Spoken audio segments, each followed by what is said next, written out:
Agaafraa isin buusa.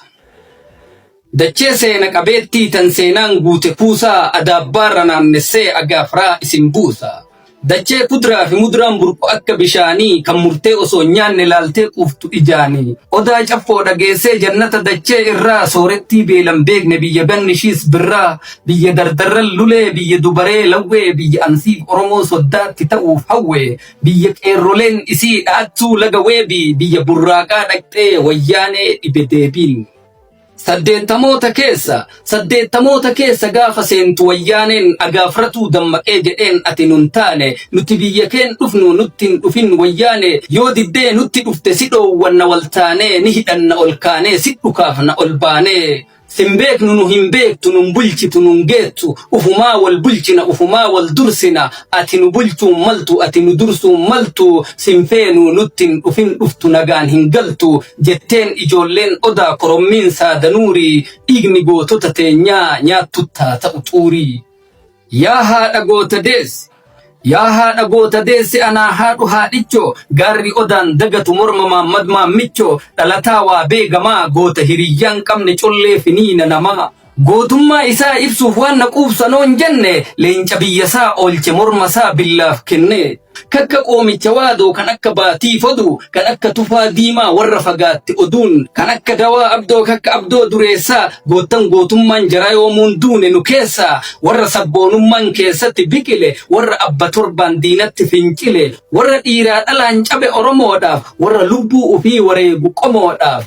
Dawaan abdoo yookaan firisaa walaabu goota diina raasee miila tokkoon dhaabu agaafratuu dhale goota urjii kana keessatti uf laalaa galmee seenaa bana. Kana qofaa miti.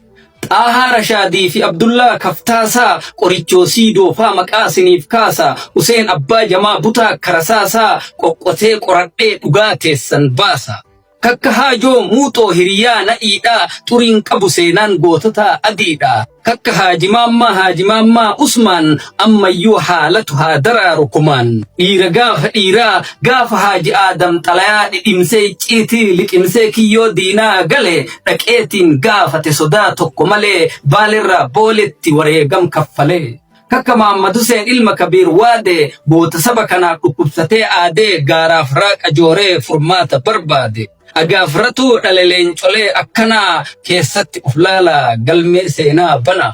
Hayyootas yoo ta'e kan akka Abdii Baalee qaroo qarrisaa haaduu sagalee cunqurfamaa sabboonaa sabaaf yaadu. Hayyuu biyyi isaan wallaala moo'atte kan hallayyaa washaa nurraa dhidhimsite foon isaa sooratte.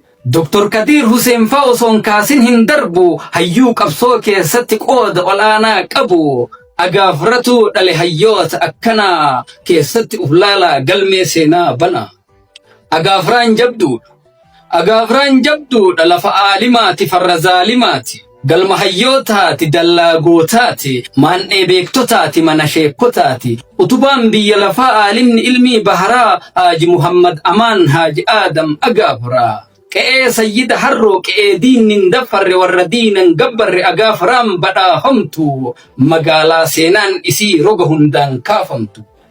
Wanti awwaadaa seenu osoo dubbiin xumurin osoo isteejiin furin tuttuqee biran kutu jecha gabaabaa kanaan seenaa sheekkota keenya Haaji Muhammad Amaan. Seenaan isaanii dheera kophattuu uf danda'a qoradhee qoree fidee gurra keessaniin ga'a kuni waadaa kiyya hin hafuunan dhufa na eegaa yaa biyya. Dhaamsi koo xumura warri walaloon koo akka dhukaafamtee narraa furgaafamteen isin bira geettee gurra keessan seente. Goototaan irraan kuteef natti hin mufatina waluma keessa jiru loogiitti hin fudhatina. Beekaatiinaaf hubadha dhawaatumaan dubbadha dhaamsi koo dhumaa kana. Aroon qoree barreesse calanqoo sulee ana mucaa magaala kana. Biiftuu Foundation Entertainment. Subscribe godhuudhaan nu jajjabeessaa toora YouTube nu daawwadhaa. Galatooma.